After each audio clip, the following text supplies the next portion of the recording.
specifically in Delhi. So मैं आपको एक चीज़ बताती हूँ, Delhi is very famous for their food and second is for their education. The people has the advancement in the Delhi जहाँ पे लोगों को easily access था अपनी education को लेके, जहाँ पे लोगों को hustle नहीं करना पड़ता था few from past few years.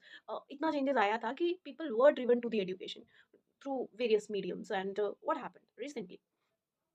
Fees जो प्राइवेट स्कूल्स की है वो बढ़ा दी है एंड बढ़ाई कैसे है कि now the private schools are the authorization for the fees management कि अगर उनका मन है कि भाई इतना अमाउंट ऑफ आपका फीस होना चाहिए वो बढ़ा सकते हैं, ठीक है। अपार्ट फ्रॉम दैट जहाँ पे गवर्नमेंट जो आपके स्कूल्स थे जहाँ पे आपको नॉर्मली जैसे सी हमारे पास ना इतने ज़्यादा कुछ ऐसे लोग नहीं है कि हर कोई एजुकेशन अफोर्ड कर सकता है, but our previous government has given this right जहाँ पे वो ना अपना आधार कार्ड लेके जाते थे जो पीपल अफोर्ड नहीं कर सकते थे वन टाइम फूड भी उनको भी एजुकेशन दे रहा था, आधार कार्ड जाता था, आप जाके रजिस्टर कराते थे अपने बच्चे को, they are free to go to school without any disruptions. Now what happened, सरकारी स्कूल में ये कर दिया कि भाई आधार कार्ड लाओ, बिजली का बिल लाओ, अपना कोई पहचान पत्र लाओ, और डॉक्यूमेंटेशन ही इतना कर दिया है कि भाई बंदा कैसे लेके जाएगा। कोई उनका रेजिडेंशियल एड्रेस नहीं है, वो किराए पे रहते हैं, दर दर ठोकरे खा रहे हैं पहले से ही। वो अपने बच्चे को एक एजुकेशन देना चाहते थे, अच्छे स्कूल से देना चाहते, उनको निकाल रहे हैं। भाई आर यू मैड और समथिंग? भाई मैं एक चीज़ बताती हूँ, I am not engaged on any religion और एवरीथिंग, ये बिल्कुल अलग चीज़ें हैं। अगर आप पॉलिटिक्स और अपनी कंट्री को आगे बढ़ाना चाहते हो, you have to divide your mind into two parts, that the religion is the other aspect and the country is the other aspect. हम एक कंट्री है जिसे आगे बढ़ना है, वो भी एजुकेशन बेसिस पे। अगर हम एजुकेशन ही बच्चों से छीन लेंगे तो आगे बढ़ाएगा कौन?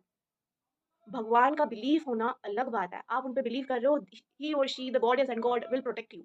Apart from that, you have to earn for yourself. How will you earn when you are not educated? When our people are not educated? How a country will become a greatest of all? How?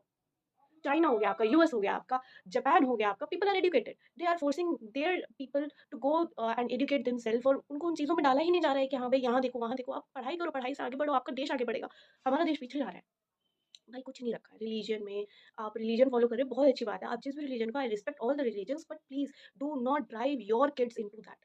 आप किसी इस मुद्दे का हिस्सा मत बनाइए अपने बच्चों को। अपने बच्चों को जो है आंखें खोलिए, इन पॉलिटिशियंस से दूर रखिए और इनके एजेंडा से दूर रखिए। It is an humble request to each and every one of you, please get your kid educated and raise your voice against the fees that they have raised like a spike.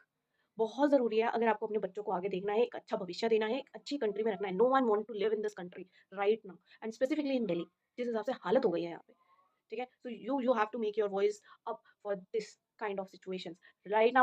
The video I can make is for the hundreds or 200 people, but I want you to convey this message and explore more that what is happening, and it needs to be done, it needs to be done.